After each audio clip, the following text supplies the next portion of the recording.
नमस्कार साथियों, जय हिंद। कैसे हैं आप सभी का स्वागत है आपके अपने YouTube channel Patel education hub पर। दोस्तों, आज की क्लास में आप सभी लोग पढ़ने वाले हैं कहानी विधा से संबंधित कुछ अति महत्वपूर्ण प्रश्नों को। इससे पहले जो आपकी क्लास चल रही थी वो उपन्यास और नाटक विधा से संबंधित चलती थी, जो कि हमने उसकी 8 से 10 क्लास कंप्लीट की है, जिन पर आपका काफ़ी अच्छा रिस्पांस रहा है। तो आज हम लोग शुरुआत करने वाले हैं कहानी विधा को। इससे संबंधित हम लोग अति महत्वपूर्ण प्रश्नों को इस वीडियो में डिस्कस करेंगे। काफ़ी व्याख्यात्मक और अच्छी तरह से हम लोग जो है प्रश्नों का गहन अध्ययन करने वाले हैं। चलिए क्लास की शुरुआत करते हैं। चलिए पहले प्रश्न पर नजर डालते हैं। पहला प्रश्न है दोस्तों, मुंशी प्रेमचंद की पूस की रात कहानी कैसी कहानी है? बताइए, जो पूस की रात कहानी है ये कैसी कहानी है? ऑप्शन है अशिक्षा के अभिशाप की कहानी, या फिर भारतीय किसान के टूटने की कहानी, उच्च वर्ग की कहानी, भारतीय मध्य वर्ग मिथ्याभिमान की कहानी। सही आंसर क्या हो जाएगा दोस्तों? मुंशी प्रेमचंद की जो एक कहानी है, काफ़ी प्रसिद्ध कहानी है, जिसका नाम है पूस की रात। तो कैसी कहानी है दोस्तों? ऑप्शन नंबर 20 का बिल्कुल करेक्ट आंसर हो जाएगा, भारतीय किसान के टूटने की कहानी है। इसमें जो है मुंशी प्रेमचंद जी ने किसान की वेदना को दिखाया है। किसान की जो एक मूल समस्या रहती है जो है गरीबी, उस चीज़ का पूरा मार्मिक चित्रण किया है। बाकी किसान किस तरह से हमेशा कर्ज में डूबा रहता है, किसान की जो असफलताएं हैं उनका चित्रण इस कहानी के माध्यम से किया है। प्रमुख पात्र की अगर बात करें दोस्तों, इस कहानी के जो प्रमुख पात्र हैं, प्रमुख पात्र, तो उनका नाम है हल्कू। क्या नाम है? हल्कू। एक उनका कुत्ता है जबरा। ठीक है, क्या नाम है? उसका नाम है जबरा। तो कहानी का अगर प्रकाशन वर्ष की बात करें दोस्तों, प्रकाशन वर्ष आप सभी लोग कमेंट बॉक्स में बताइएगा। लगभग सभी को पता होगा इसका प्रकाशन कब हुआ था। ठीक है, क्योंकि काफ़ी प्रसिद्ध कहानी है। एक बहुत ही महत्वपूर्ण चीज़ है, ये नोट कर लीजिएगा। ये क्या है दोस्तों? इस कहानी का प्रकाशन जो है पूछा जाता है किस पत्रिका के माध्यम से हुआ था। तो किस पत्रिका में हुआ था? माधुरी पत्रिका में। ठीक है, माधुरी पत्रिका। चलिए प्रमुख पात्र की बात करें तो प्रमुख पात्र हल्कू हो जाएंगे। प्रकाशन वर्ष आप सभी लोग बताइएगा कमेंट बॉक्स में, उसके बाद में मैं खुद इसका प्रकाशन वर्ष लिख करके जो है कमेंट में पिन कर दूंगा। बाकी माधुरी पत्रिका के माध्यम से इसका प्रकाशन हुआ था।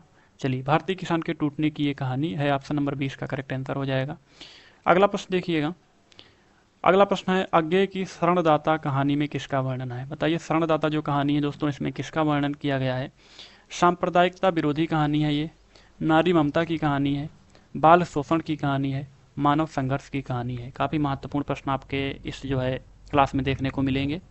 ठीक है, तो बताइए भाई किस प्रकार की कहानी है शरणदाता जो कहानी है? तो दोस्तों, इस कहानी में जो है सच्चिदानंद हिरन वात्स्यायन अज्ञे ने सांप्रदायिक सद्भाव और आपसी भाईचारा बनाए रखने की प्रेरणा दी है। तो कैसे हो जाएगा? ऑप्शन नंबर ए इसका करेक्ट आंसर हो जाएगा, सांप्रदायिकता विरोधी कहानी है। ठीक है, इस कहानी में सांप्रदायिक सद्भाव और आपसी भाईचारा बनाए रखने की प्रेरणा जो है रचनाकार के द्वारा की गई है। तो ऑप्शन नंबर ए इसका करेक्ट आंसर हो जाएगा। अगला प्रश्न देखिएगा। अगला प्रश्न दोस्तों, हिंदी की पहली कहानी लेखिका कौन है? बताइए, हिंदी की पहली कहानी लेखिका कौन है? करेक्ट आंसर क्या हो जाएगा? प्रथम जो है कहानी लेखिका पूछा गया है। ठीक है, तो जो महिला लेखिका है उनका नाम बताइएगा। करेक्ट आंसर क्या हो जाएगा दोस्तों? बंग महिला। ठीक है, ऑप्शन नंबर 20 का करेक्ट आंसर हो जाएगा। हिंदी की जो पहली कहानी लेखिका है उनका नाम है बंग महिला। और इनका एक उपनाम है दोस्तों, कभी कभी बंग महिला आपको देखने को मिलेगा ही नहीं, तब आप लोग कंफ्यूज हो जाएंगे। तो इनका राजेंद्र बाला घोष भी नाम है। क्या नाम है? राजेंद्र बाला बाला घोष। ठीक है, ये दोनों आप नोट कर लीजिएगा। इनका एक उपनाम है जिसका नाम है राजेंद्र बाला घोष। बाकी बंग महिला भी इनको कहा जाता है। तो हिंदी की प्रथम कहानी लेखिका है बंग महिला उर्फ राजेंद्र बाला घोष। अगला प्रश्न देखिएगा, प्रश्न नंबर 4, मुंशी नवल किशोर द्वारा संपादित मनोहर कहानी में कितनी कहानियां संकलित हैं? बताइए, मनोहर कहानी संग्रह जो है इसमें कितनी कहानियां जो है संकलित हैं? सही उत्तर क्या हो जाएगा? 50 कहानियां, 100 या फिर 20 या फिर 40? तो मुंशी नवल किशोर द्वारा जो दोस्तों संपादित मनोहर कहानी संग्रह है इसमें 100 कहानियां संकलित हैं। ऑप्शन नंबर 20 का करेक्ट आंसर हो जाएगा। कितनी कहानियां? तो 100 कहानियां। इस कहानी संग्रह का प्रकाशन कब हुआ था? तो प्रकाशन 1882 ईस्वी में हुआ था, नोट कर लीजिएगा। ठीक है, 1882 ईस्वी में। चलिए अगला प्रश्न देख लीजिएगा। अगला प्रश्न है दोस्तों, समांतर कहानी आंदोलन के प्रवर्तक हैं। बताइए, समांतर कहानी आंदोलन जो था उसके प्रवर्तक कौन है दोस्तों? धर्मवीर भारती, कमलेश्वर, राजेंद्र यादव, मोहन राकेश। सही उत्तर क्या हो जाएगा प्रश्न नंबर 5 का? तो प्रवर्तक इसके हैं दोस्तों कमलेश्वर। ऑप्शन नंबर 20 का करेक्ट आंसर हो जाएगा, कमलेश्वर जो है इसके प्रवर्तक हैं। इसमें आम आदमी को प्रतिष्ठित करने पर जो है बल दिया गया था। ये भी पूछा जा सकता है, समांतर कहानी आंदोलन जो है इसमें जो है किस चीज़ पर बल दिया गया था, क्यों ये आंदोलन किया गया था? तो आम आदमी को जो है प्रतिष्ठित करने पर इसमें बल दिया गया था। ठीक है, इसका सूत्रपात किसके माध्यम से हुआ था? तो सारिका जो है एक पत्रिका है, इसके माध्यम से इसका सूत्रपात किया गया था। पूछा जाए इसका सूत्रपात किसके माध्यम से किया गया था? तो सारिका पत्रिका के माध्यम से। ठीक है, नाम लिख लीजिएगा, सारिका पत्रिका। चलिए अगला प्रश्न देखिएगा। अगला प्रश्न है प्रश्न नंबर 6। जयशंकर प्रसाद की पहली कहानी कौन सी थी? बताइए इनकी पहली कहानी कौन सी थी, पूछा गया है। जयशंकर प्रसाद की जो पहली कहानी है, ग्राम है, सालवती है, मधुआ है, गुंडा है। करेक्ट आंसर क्या हो जाएगा दोस्तों? ऑप्शन नंबर ए इसका ग्राम कहानी जो है ये इनकी पहली कहानी थी। तो 1911 में जो है ये कहानी का प्रकाशन हुआ था, और किसके माध्यम से हुआ था? तो इंदू पत्रिका के माध्यम से। ये बहुत ही महत्वपूर्ण चीज़ है, जो ग्राम जो कहानी है इनकी पहली कहानी है, इसका प्रकाशन दोस्तों इंदू पत्रिका के माध्यम से हुआ था, इंदू पत्रिका। ठीक है, नोट कर लीजिएगा। कब हुआ था? तो 1911 ईस्वी में। कहीं कहीं पर दोस्तों 1912 और 1910 भी आपको देखने को मिलेगा। जितनी जगह आप लोग देखेंगे इसका प्रकाशन वर्ष अलग अलग ही आपको मिलेगा, लेकिन करेक्ट आंसर जो ज़्यादातर आप सभी को देखने को मिलेगा वो 1911 आपका रहने वाला है। ठीक है, इसे हिंदी की प्रथम आधुनिक कहानी भी कहते हैं। क्या कहते हैं? ग्राम को जो है हिंदी की प्रथम आधुनिक कहानी भी कहते हैं। तो ये चीज़ काफ़ी महत्वपूर्ण है, नोट कर लीजिएगा, प्रथम आधुनिक कहानी, आधुनिक कहानी। ठीक है, ये क्या है? हिंदी की प्रथम आधुनिक कहानी है। प्रकाशन इसका हुआ था इंदू पत्रिका के माध्यम से। कब हुआ था? तो 1911 के 1911 ईस्वी में हुआ था। और जयशंकर की पहली अगर कहानी जब पूछी गई तो उसका नाम है ग्राम। अन्य कहानियों की दोस्तों अगर बात करें इनकी, तो उसमें है छाया, प्रतिध्वनि, आकाशदीप, आंधी, इंद्रजाल। इनके काफ़ी प्रसिद्ध जो है कहानी संग्रह ये माने जाते हैं। अगला प्रश्न आपका है, नायक खलनायक विदूषक किसका कहानी संग्रह है? बताइए किसके कहानी संग्रह है नायक खलनायक और विदूषक? सही उत्तर क्या हो जाएगा दोस्तों? तो राजेंद्र यादव, या फिर ममता कालिया, मन्नू भंडारी, मैत्रेयी पुष्पा। तो नायक खलनायक विदूषक जो कहानी संग्रह है दोस्तों, ये हो जाएंगे मन्नू भंडारी के। ऑप्शन नंबर सी इसका बिल्कुल करेक्ट आंसर हो जाएगा। नायक खलनायक विदूषक के नाम से एक नाटक भी है, जिसके नाटककार हैं सुरेंद्र वर्मा। उस नाटक में दोस्तों दुष्यंत और शकुंतला का चित्रण किया गया था। तो ये जो नाटक, ये जो कहानी संग्रह है दोस्तों, ये मन्नू भंडारी का कहानी संग्रह है। ठीक है, और इनके अगर अन्य कहानी संग्रह की बात करें हम लोग मन्नू भंडारी की, तो उसमें त्रिशंकु है। त्रिशंकु और तीन निगाहों की एक तस्वीर, इन दोनों का उच्चारण एक ही तरह से हो रहा है, तो नोट कर लीजिएगा, ये दोनों कहानियाँ इनकी हैं। कौन कौन सी? त्रिशंकु और तीन निगाहों की एक तस्वीर। ठीक है, ये दो कहानियाँ इनकी काफ़ी प्रसिद्ध कहानियाँ हैं। अगला प्रश्न है, निम्न में से जैनेन्द्र कुमार की कहानी नहीं है। बताइएगा कौन सी कहानी जैनेन्द्र कुमार की नहीं है? खेल, पाजेब, नीलम देश की राजकन्या, या फिर रात्रि की महक। सही उत्तर क्या हो जाएगा दोस्तों? तो जैनेन्द्र कुमार की जो कहानी इसमें से नहीं है वो हो जाएगा ऑप्शन नंबर डी, रात्रि की महक जो कहानी है ये फणीश्वर नाथ रेणु की है, फणीश्वर नाथ रेणु। ठीक है, जैनेन्द्र कुमार की कहानी ये नहीं है, ऑप्शन नंबर डी इसका बिल्कुल सही उत्तर हो जाएगा। पूछा जाए दोस्तों जैनेन्द्र कुमार की प्रथम कहानी, तो हो जाएगा खेल। ऑप्शन नंबर ए इसका बिल्कुल करेक्ट आंसर हो जाएगा। 1928 ईस्वी इसका प्रकाशन वर्ष हो जाएगा। ठीक है, परंतु उन्होंने अपनी एक इनकी जो कहानी है फोटोग्राफी, उसको जो है पहली कहानी माना है।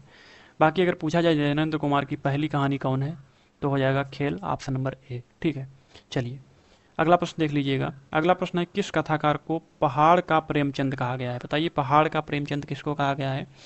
सही उत्तर क्या हो जाएगा? विद्यासागर नौटियाल को, बटरोही को, शेखर जोशी, या फिर पंकज बिष्ट।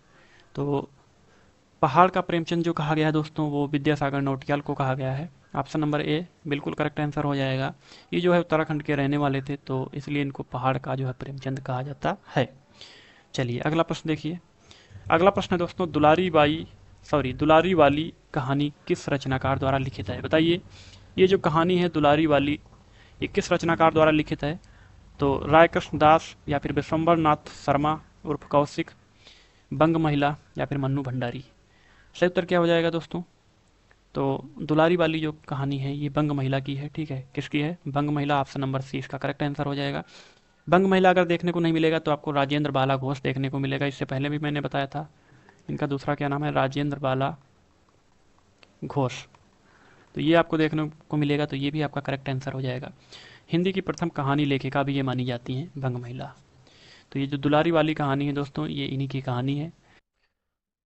अगला अगला प्रश्न है दोस्तों, निम्न में से कौन सा कथन असत्य है? असत्य कथन बताना, इसमें से कौन सा कथन असत्य है? ऑप्शन दिए गए हैं, रामचंद्र शुक्ल ने प्रेमचंद को हिंदी का सर्वश्रेष्ठ उपन्यासकार कहा है। तो बिल्कुल सही कथन आपका है। दुलारी वाली कहानी 11 वर्ष का समय के बाद लिखी गई, ये भी बिल्कुल कथन आपका सत्य है। ठीक है, उसने कहा था कहानी का प्रकाशन सरस्वती पत्रिका में 1915 ईस्वी में हुआ, या फिर कह सकते हैं उसने कहा था कहानी जो है ये सरस्वती पत्रिका में 1915 ईस्वी में संकलित की गई। तो ये इस तरह से भी कह सकते हैं, इसमें थोड़ा सा जो है छूट गया यहाँ पर। ये भी आपका कथन सत्य है दोस्तों। और अगर बात करें उसने कहा था जो कहानी है इसके कहानीकार का क्या नाम है? तो पंडित चंद्रधर शर्मा। ठीक है, नोट कर लीजिएगा यहाँ पर, पंडित चंद्रधर शर्मा। ये मैं कहानीकार का नाम इसलिए लिखवा रहा हूँ क्योंकि ये काफ़ी महत्वपूर्ण कहानियाँ हैं। ये कहानी जो है आपके एग्जाम में पूछी जाती हैं। तो अगला जो आपका कथन है दोस्तों, ये है रक्षाबंधन कहानी हरिकृष्ण प्रेमी ने लिखी थी। बिल्कुल गलत है दोस्तों, हरिकृष्ण प्रेमी ने नहीं लिखी थी। रक्षाबंधन जो कहानी संग्रह है, इसका जो है प्रकाशन 1913 ईस्वी में हुआ था। कब हुआ था? 1913 ईस्वी में हुआ था। किसने किया था? तो विशंबर नाथ कौशिक ने, विशंबर नाथ कौशिक। ठीक है, करेक्ट आंसर क्या हो जाएगा? ऑप्शन नंबर डी इसका बिल्कुल सही उत्तर हो जाएगा। और ये जो है प्रथम कहानी संग्रह है। क्या है? प्रथम कहानी संग्रह, कहानी संग्रह। इस कहानी संग्रह में दोस्तों कितनी कहानियां संकलित की गई, ये बहुत ही महत्वपूर्ण पॉइंट है। तो 24 कहानियां। कितनी कहानियां?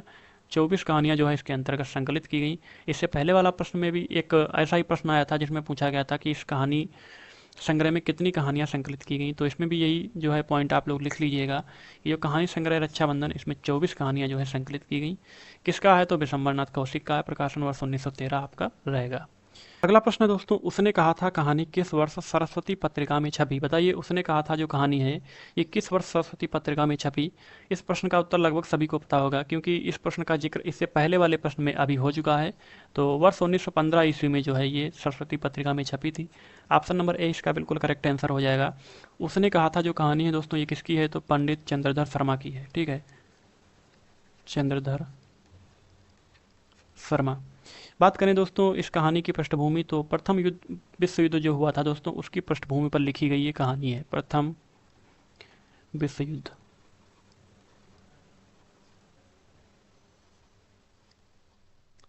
पूछ लिया जाए अगर दोस्तों ये किस चीज़ पर लिखी गई कहानी है, तो आप लोग कह सकते हैं प्रथम विश्व युद्ध की पृष्ठभूमि पर लिखी गई ये कहानी है। और सरस्वती पत्रिका में जो प्रकाशन हुआ इसका 1915 ईस्वी में हुआ था। कहानीकार का नाम है पंडित चंद्रधर शर्मा। अगले प्रश्न पर बढ़ते हैं। अगला प्रश्न है दोस्तों प्रश्न नंबर 13। किस रचनाकार की कहानी माया दर्पण पर फिल्म बनी जिसे 1973 ईस्वी का सर्वश्रेष्ठ फिल्म का पुरस्कार प्राप्त हुआ? बताइए, काफी महत्वपूर्ण प्रश्न है प्रश्न नंबर 13। सही उत्तर क्या हो जाएगा? निर्मल वर्मा की, ममता कालिया, भीष्म साहनी या फिर शेखर जोशी?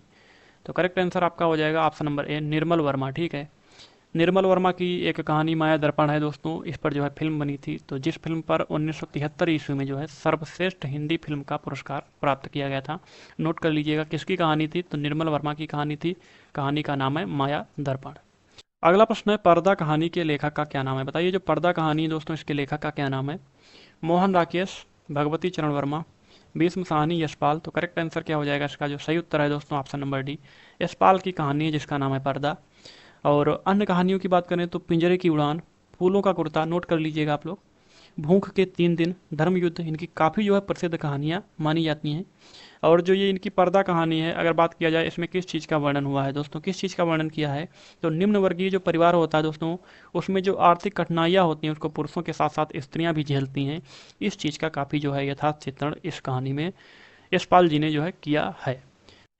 अगला प्रश्न देखिएगा, इनमें से कौन सी कहानी प्रेमचंद की नहीं है? बताइए कौन सी कहानी दोस्तों प्रेमचंद की नहीं है? ईदगाह, सवा शेर गेहूँ, ये तो दोनों कहानी जो है प्रेमचंद की ही है। तीसरा है पुरस्कार, तो बिल्कुल सही उत्तर ऑप्शन नंबर सी हो जाएगा। पुरस्कार जो है ये जयशंकर प्रसाद की है। किसकी है? जयशंकर प्रसाद। नोट कर लीजिएगा, जो पुरस्कार कहानी है दोस्तों ये जयशंकर प्रसाद की है, ये मुंशी प्रेमचंद की नहीं है। Option number D, sorry option number C इसका बिल्कुल सही उत्तर हो जाएगा। ऑप्शन नंबर डी जो है ये भी मुंशी प्रेमचंद की ही कहानी है। जो पुरस्कार कहानी है इसमें अगर पूछा जाए किस चीज़ का वर्णन हुआ है, तो भारतीय नारी जो है उनके धर्म की गौरवमयी जो है कथा का इसमें वर्णन किया गया है। प्रश्न आपका है हिंदी कहानी को प्रारंभिक किस पत्रिका ने महत्व दिया? बताइए प्रारंभिक किस पत्रिका ने महत्व दिया? हंस पत्रिका, कवि बच्चन सुधा, सरस्वती या फिर इंदु? तो हिंदी कहानी जो है दोस्तों इसको प्रारंभिक जो है सरस्वती पत्रिका ने महत्व दिया था। ऑप्शन नंबर सी इसका करेक्ट आंसर हो जाएगा। ये जो सरस्वती पत्रिका है दोस्तों, इसका संपादनकर्ता माने जाते हैं महावीर प्रसाद द्विवेदी। महावीर प्रसाद द्विवेदी द्वारा संपादित ये पत्रिका है। काफ़ी कहानियाँ इसमें प्रकाशित हुई थी, 11 वर्ष का समय। और उसने कहा था ये सभी कहानियाँ जो है इसी पत्रिका में संपादित की गई थी, या कह सकते हैं जो इनका प्रकाशन हुआ था इसी पत्रिका के माध्यम से हुआ था। ठीक है, चलिए अगला प्रश्न देखिएगा। अगला प्रश्न है दोस्तों कहानी का तत्व नहीं है। बताइए कहानी का तत्व कौन सा नहीं है? रंगमंच, कथा वस्तु, देश काल या फिर चरित्र? तो सही उत्तर आपको बताना है। जो कहानी का जो तत्व नहीं है वो कौन सा नहीं है दोस्तों? तो ऑप्शन नंबर ए याद कर लीजिएगा, रंगमंच जो है ये कहानी का तत्व नहीं है। ठीक है, रंगमंच किस चीज़ का तत्व नहीं है? कहानी का तत्व ये बिल्कुल नहीं है। ऑप्शन नंबर ए सही उत्तर हो जाएगा। बाकी कथा वस्तु, देश काल, चरित्र, ये सभी जो है कहानी के तत्व माने जाते हैं। पूछ लिया जाता है कभी कभी कहानी के कितने तत्व हैं, तो 6 तत्व हैं। ठीक है, ये बहुत ही महत्वपूर्ण चीज़ है, नोट कर लीजिएगा। 6 तत्व हैं, जिनमें से कौन कौन से? पहला अगर बात करें हम लोग तो कथा वस्तु है। क्या है? कथा वस्तु। ठीक है, अगर दूसरे की बात करें हम लोग तो दूसरा आपका हो जाएगा पात्र। क्या हो जाएगा? पात्र और चरित्र चित्रण। ठीक है, चरित्र चित्रण। तीसरे की अगर बात करें दोस्तों तो तीसरा आपका हो जाएगा वातावरण। वातावरण। चौथा आपका हो जाएगा संवाद। संवाद। ठीक है, पांचवें की बात करें तो पांचवा आपका हो जाएगा भाषा शैली। भाषा शैली। ठीक है, और जो आपका लास्ट है छठा वो हो जाएगा उद्देश्य। ठीक है, तो ये 6 तत्व जो है कहानी के तत्व माने जाते हैं। ये काफ़ी बार पूछा गया कहानी के कितने तत्व हैं? 6 तत्व हैं। रंगमंच जो है ये कहानी का तत्व नहीं है। अगला प्रश्न आपका है कहानी के निम्न तत्वों में से प्रश्न आपका है कहानी के निम्न तत्वों में सर्वाधिक महत्वपूर्ण और आवश्यक तत्व कौन सा है? बताइए, ये भी बहुत ही महत्वपूर्ण भाई है, तत्व से ही संबंधित है। तो कहानी के जो तत्व हैं दोस्तों, इनमें सर्वाधिक महत्वपूर्ण और आवश्यक तत्व कौन सा है, ये पूछा गया है। तो बिल्कुल सही उत्तर आपका हो जाएगा, याद कर लीजिएगा, कथा वस्तु जो है ये सर्वाधिक जो है महत्वपूर्ण और आवश्यक तत्व माना जाता है, कहानी का ही तत्व है। ठीक है, तो कथा वस्तु आपका ऑप्शन नंबर 20 का बिल्कुल सही उत्तर हो जाएगा। अगला प्रश्न है दोस्तों, विचित्र जीवन था इनका, घर पर 2-4 बर्तनों के सिवाय कोई संपत्ति नहीं, फटे चीथड़ों से अपनी नग्नता को ढके जाते थे, संसार की चिंताओं से मुक्त, कर्ज से लदे। ये जो है कथन जो है किस कहानी से उद्धत है, किस कहानी से लिया गया है? बताइए क्या सही उत्तर हो जाएगा? पंच परमेश्वर, पूस की रात, बड़े घर की बेटी, या फिर कफन? तो ऑप्शन नंबर डी नोट कर लीजिएगा, कफन जो है इस प्रश्न का सही उत्तर हो जाएगा। ये अंतिम कहानी मानी जाती है मुंशी प्रेमचंद की। ठीक है, किसकी कहानी है? तो मुंशी प्रेमचंद की। ये तो बहुत ही जरूरी है, मुंशी प्रेमचंद, इनकी अंतिम कहानी भी मानी जाती है। इस कहानी में दोस्तों समाज में व्याप्त जो शोषण व्यवस्था है और उसके दुष्परिणाम है उसका पूरा जो है वर्णन इसमें किया गया था। प्रमुख पात्र की बात करें तो घीसू है। ठीक है, घीसू और माधव, ये जो है इसके प्रमुख पात्र माने जाते हैं। बाकी अगर बात करें दोस्तों, ये कहानी जो है ये कफन है, मुंशी प्रेमचंद की अंतिम कहानी है। अंतिम उपन्यास अगर पूछा जाए तो गोदान हो जाएगा। ठीक है, अंतिम अपूर्ण उपन्यास पूछा जाए तो मंगलसूत्र हो जाएगा। ये भी चीज़ नोट कर लीजिएगा, काफ़ी महत्वपूर्ण जो है पॉइंट आपका है। अगला प्रश्न है दोस्तों, चंद्रधर शर्मा गुलेरी ने कुल 3 कहानियां लिखी, वे कहानियां कौन कौन सी हैं? बताइए कौन कौन सी कहानियां हैं? तो शतरंज के खिलाड़ी, बुद्ध का कांटा, बड़े घर की बेटी, ये हो जाएगा आपका, या फिर नमक का दरोगा, बूढ़ी काकी और कफन? ये तो होगा नहीं, क्योंकि अभी आप जान चुके हैं कफन जो है ये किसका है? मुंशी प्रेमचंद का है। ठीक है, अगला देखिएगा, अगला है सुखमय जीवन, बुद्ध का कांटा और उसने कहा था। ये बिल्कुल सही उत्तर हो जाएगा दोस्तों। इनकी जो 3 कहानियां हैं नोट कर लीजिएगा, सुखमय जीवन, बुद्ध का कांटा और एक कहानी कौन सी है तीसरी? उसने कहा था। ये 3 कहानियां जो है इनकी कहानी मानी जाती हैं। सुखमय जीवन की बात करें तो 1911 की कहानी है ये। ठीक है, बुद्ध का कांटा की बात करें तो 1914 की कहानी है ये।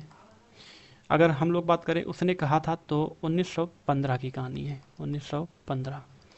इसका जिक्र अभी हमने इससे पहले वाले प्रश्न में किया था। तो इसकी जो पृष्ठभूमि है प्रथम विश्व युद्ध पर आधारित जो है पृष्ठभूमि इस कहानी की है। कौन सी? उसने कहा था। 3 कहानियां इनकी हैं, नोट कर लीजिएगा।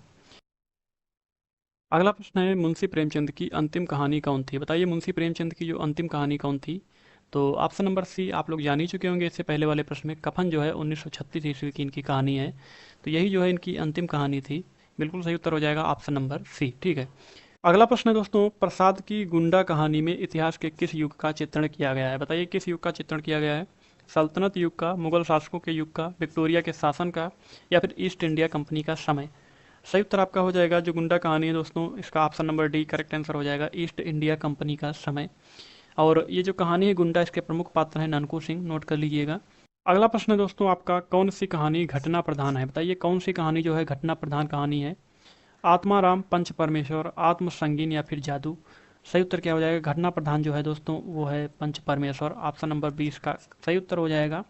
ठीक है, इसमें जुम्मन शेख और अलगू चौधरी की मित्रता का वर्णन किया गया है। तो इसके प्रमुख पात्र अगर पूछा जाए तो जुम्मन शेख और अलगू चौधरी रहेंगे। बाकी उद्देश्य की बात करें तो न्याय के सामने जो है मित्रता, भाईचारा या किसी अन्य संबंध को जो है आड़े नहीं आनी चाहिए, ये इस कहानी का मुख्य उद्देश्य था। तो कौन सी कहानी घटना प्रधान है? पंच परमेश्वर हो जाएगी। ठीक है, चलिए अगला प्रश्न देखिएगा।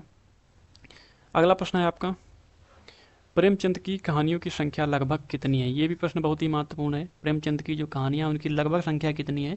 तो सही उत्तर क्या हो जाएगा? ऑप्शन नंबर बी, 300 कहानियाँ हैं लगभग, नोट कर लीजिएगा प्रेमचंद की। और उपन्यास अगर पूछा जाए तो 18 उपन्यास इनके लगभग जो है माने जाते हैं।